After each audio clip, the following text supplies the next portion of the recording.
Sabi niya, sabi ni Sarah, "Hindi ko kasalanan that we're on this road to hell. Hindi marunong maging presidente ang nakaupo," sabi niya.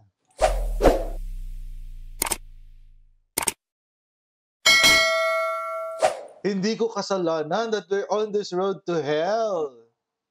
Hindi marunong maging presidente ang nakaupo," sabi niya. "Kaya ako umalis sa administrasyon, 'di ba? Hindi ko na gusto yung naririnig ko do'n, yung mga nakikita ko do'n." Yun ang sabi niya. "Kung presidente ninyo siya, okay lang. Ako hanggang number 2 lang itong bansa na ito.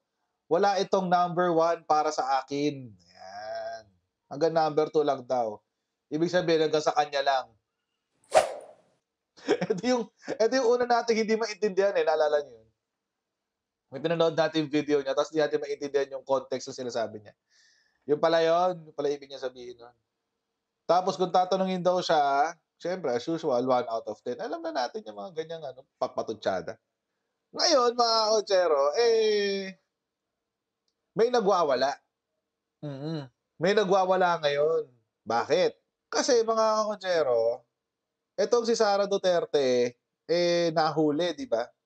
Nahuli na nasa Cebu, umattend ng kasal sa kasagsagan ng bagyo. Kasagsagan ng bagyo, mga kotsero, kasagsagan ng bagyo.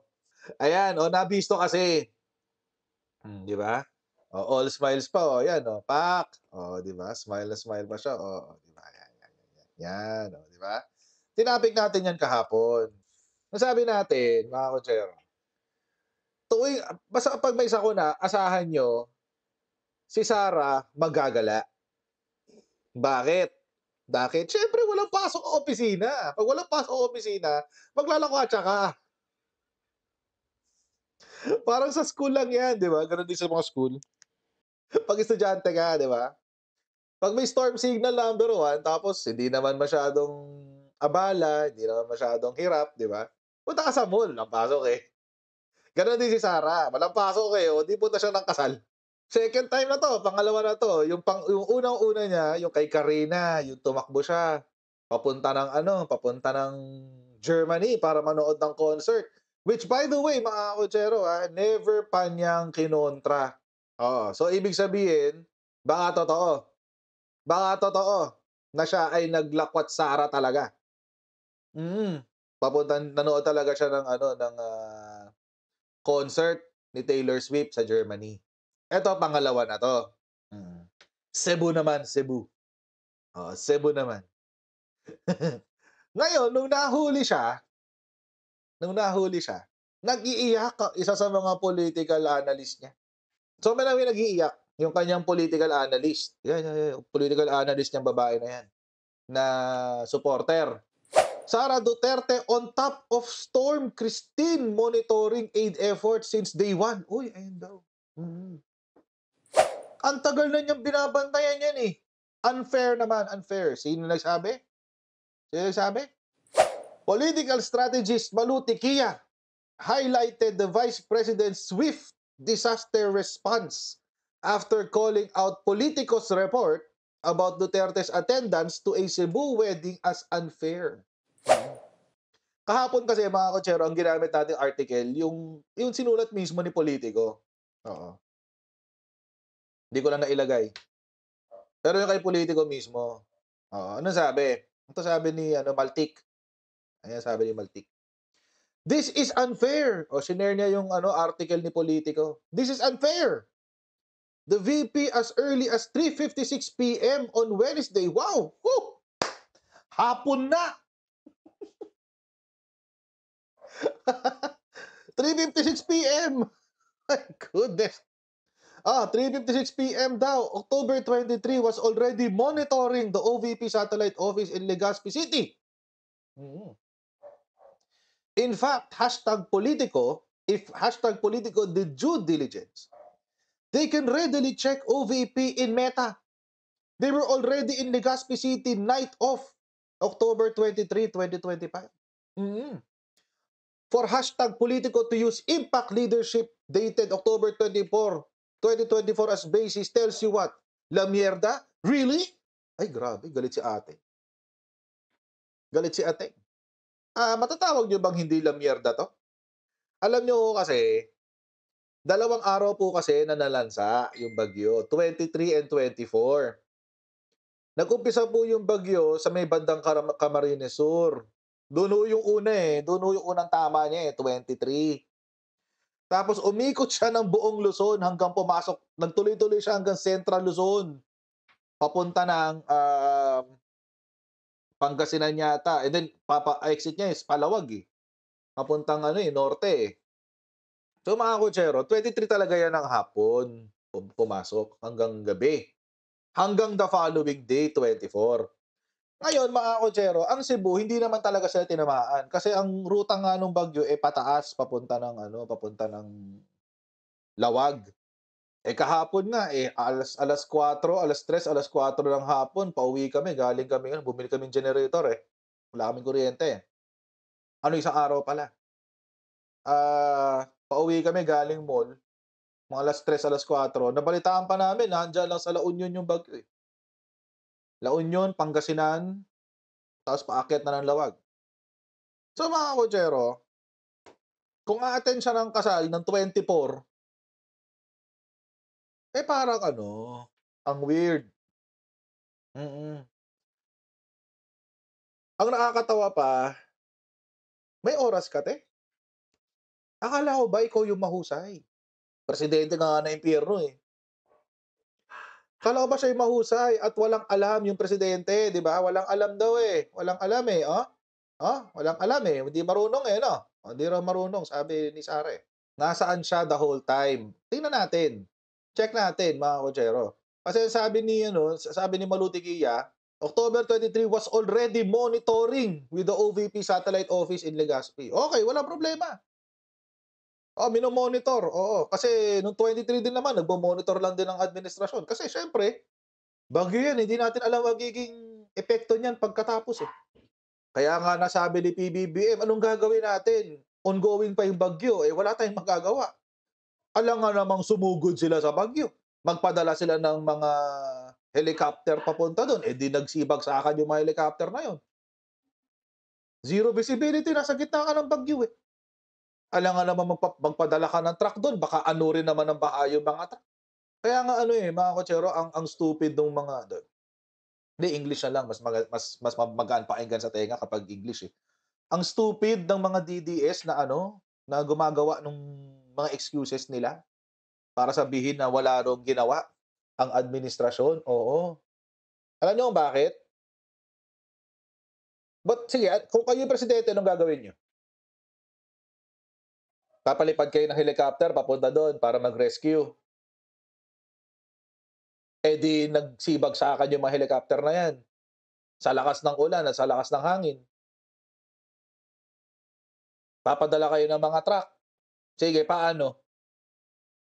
Hindi niyo makikita ang kalsada sa lalim ng baha, kung maglaglagan sa bangin yung mga truck na yon, at that point mga kotsero, wala ka talagang magagawa kung hindi hintayin na medyo humupa ng konti ang sitwasyon para maging safe din sa mga rescuer. At aasa ka na lang talaga sa readiness ng LGU kasi sila yung nandoon. Anong aasahan mo sa national during that time? At anong akala nyo, wala tayong Office of Civil Defense? Meron ng mga tao do'n. But the scale and the magnitude of the damage and the destruction is just too much. Kahit may 100 tao ka do'n, kung 1,000,000 naman ang ire-rescue mo, 100,000 ire-rescue mo, kulang. Kaya nga ano, medyo ano, ang angat-angat talaga ng mga DDS na nagpapakalat nung gano'ng ano, nagpapakalat ng gano'ng mentalidad, nung gano'ng ano, palusot. Medyo angat sila do'n. Sobrang angat pala nila do'n, 'di pala medyo. Wala ka talaga magagawa, kundi maghintay. Aasa ka na lang talaga sa sa readiness, sa disaster preparedness ng LGU, kasi sila yung nandoon.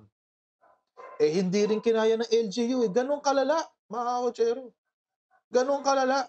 Sabi ni DJ Super Mario, gusto nila superhero.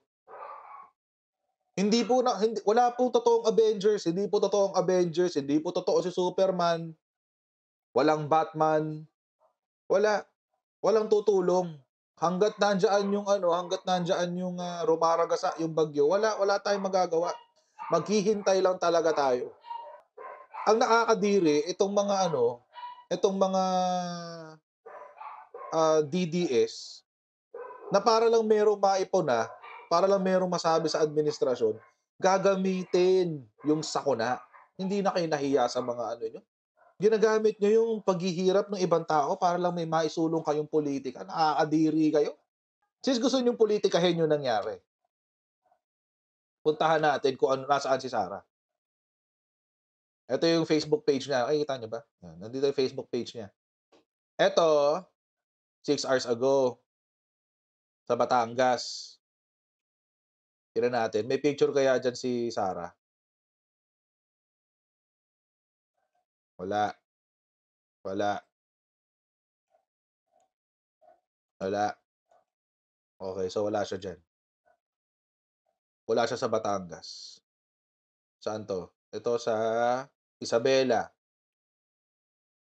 Hindi pa nga siya nagpunta sa pinakamalalang tinamaan. Pagkain para sa Sorsogon. Okay, wala. Wala siya, wala. Nasaan kaya? Hindi natin alam. Ito yung sinasabi nila na monitor. October 23. Ito yung sinasabi nila na minomonitor daw. Oh, yan. Oh, okay. Minomonitor niya. Okay. Nasaan kaya siya sa monitoring? O, di sa actual monitoring, wala siya eh. Nasaan siya dyan?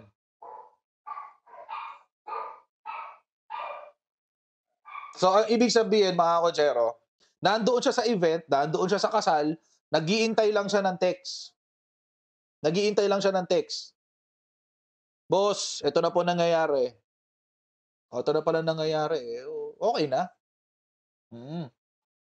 Boss, ito na po ang ganap sa Bicol. Okay na, okay na. Nagmamonitor na ako nun. Nag-message sa akin, itong mga taong to, mga taong yan. Sorry, na-feature kayo. Pero example lang kayo. Ganyan, monitor. Ayan, si kuya nagsasalit. Ito nasa gitna. Sir, ma'am, andito na po. Okay na, ganyan. Kasagot si Sara. Okay, noted. Naka-monitor na ako. Okay na. Okay na. Di ba? Ganda. Yan yung monitor, guys. Yan yung sinasabi ni Malutikia. Yan yung sinasabi niya. Maski dun sa actual monitoring, wala siya eh. Maski dun sa actual monitoring, wala siya. Nasaan siya? Di nasa bahay nila, nakahiga, kung nasaan man. Baka si Imi Amor ang minomonitor. Di natin alam. Malamig, naulan. Baka yun ang trip niya. Yan yung sa Facebook page. Tingnan natin sa OVP. Nagpunta raw ng Bicol yung kanyang mga tao. Asaan siya? Is she there? I don't know. Hindi ko alam kung nandiyan siya. Mukhang wala naman. Dadaan ba siya dyan sa ganyan? Hindi. Hindi siya dadaan dyan. Diba? Wala naman siya dyan eh. Ito na yung kanina. Sa Batangas. Sa Isabela. Ito na yun. Libreng sakay. Sige. Wala kayong makikita ni anino niya. Ni dulo ng hinlalaki niya. Wala. Ganyan siya kabulok. Ni hindi nyo nga siya makita sa kanyang sariling opisina. Si PBBM, nandun na. Kanina. In person, live in the flesh. Ayan. Panoorin natin to.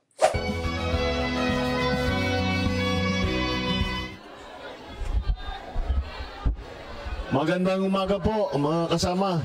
Good morning po.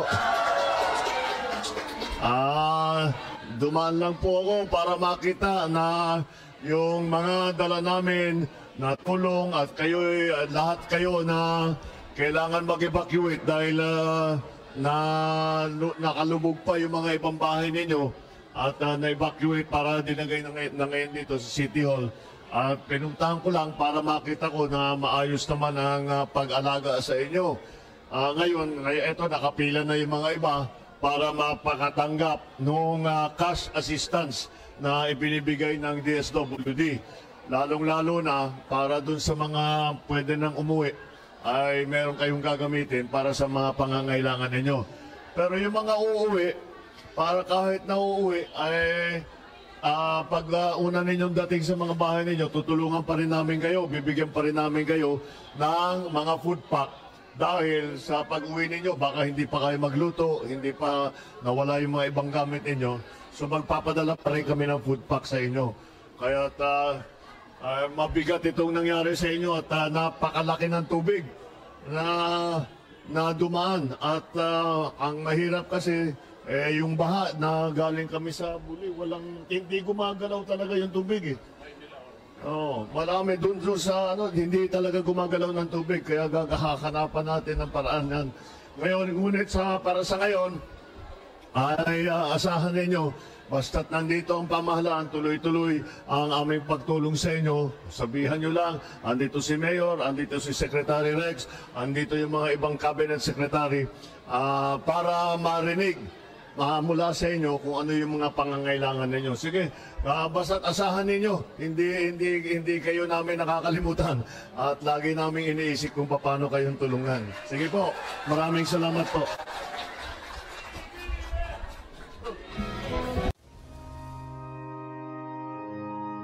Oh, di ba?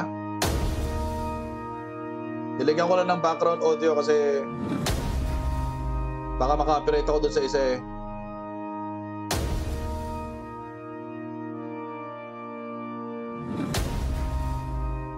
Wait, lakas. Ayan. Nakakuha ko konti ah. Lakas. Yun. Anyway. At least si PBBM nandoon. May nag-comment kanina, sabi ni Louis the Great, ang sabi daw ng mga DDS, baka ano lang daw yan, publicity stunt.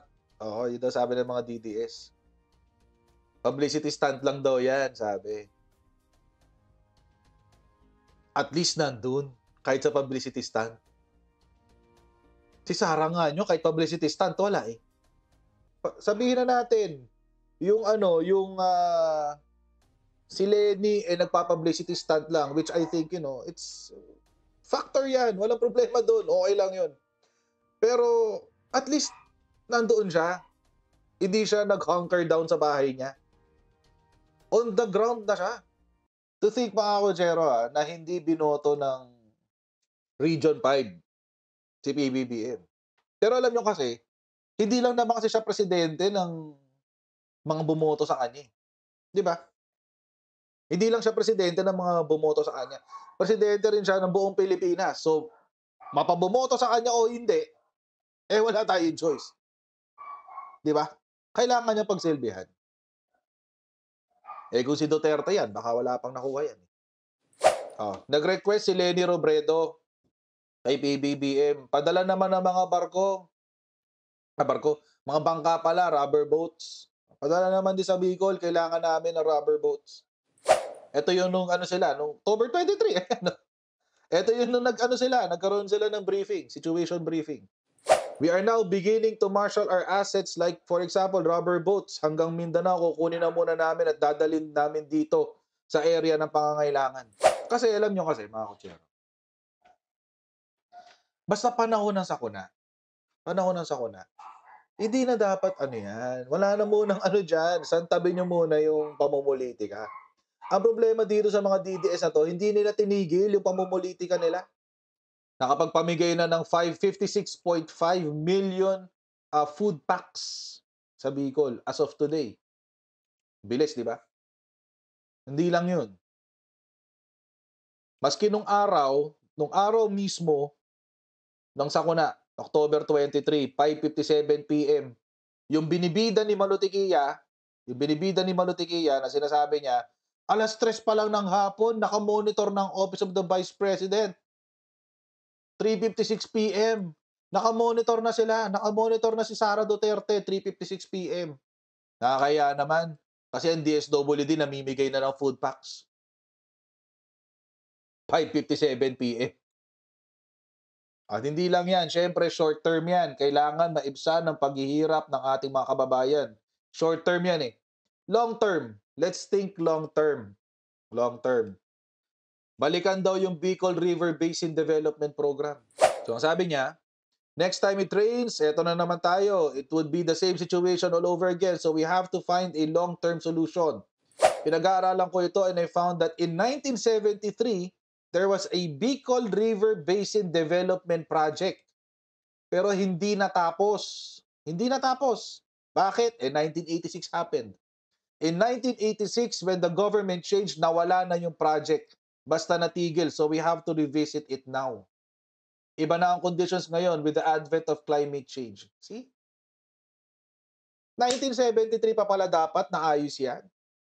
Dapat ngayon walang problema sa Bicol. Oo. Dapat ngayon walang problema sa Bicol kung natuloy lang tong Bicol River Basin Development Project. Bakit hindi natuloy? Pamumulitika ng mga dilaw. Ngayon, anong ginagawa ng mga DDS? Pamumulitika pa rin. Hindi na kayo natuto. The BRDP was launched in 1970s as a geography-based development initiative for Bicol region, primarily funded by USAID with the support of ADB. Now we have to focus specifically on flood control. Marami naman tayong mga plano for the rest of it. So, yun. Early next year, matatapos na yung engineering design. So binalikan na nila. Bonoan informed President Marcos that the BRDP was updated in July. Ang bilis naman ni Bonoan. Iniisip pa lang ni Presidente, na-execute na niya. Updated in July this year under the Philippine-Korea project. So ngayon matutuloy na siya. According to Bonoan, they're expecting to complete a detailed engineering design by early next year with civil works expected to start by late 2025 or early 2026. Ito yung long-term solution. Yan ba yung walang alam? Nakakaya naman kay Sara. Ano sabi ni Sara? Hindi marunong. Sabi ni Sara, hindi raw marunong yung presidente. Alam ba alam ba ni Sara na may ganito? Na BRBDP? Bicol River Basin Development Program? Alam ba niya na meron ganyan? Di po yung ibig natin sabihin, mga kakonsyero, na kapag namumuliti ka lang, huwag sanang ganon. Sa kuna to sana wag natin daanin sa politika. Kawawa naman yung mga tao. Diba? Sila yung nagiging biktima Ginagamit silang pawn. God bless everyone and see you in our next live stream. Bye. See you.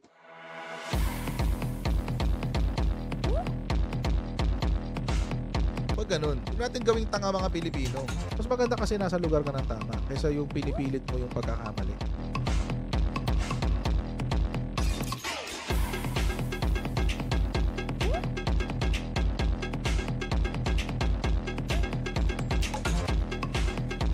Are they willing to go that far? Hindi na kalimutan ng Pilipino yan hanggat di nasasagot niya. Sino ngayon nagsasabi ng totoo?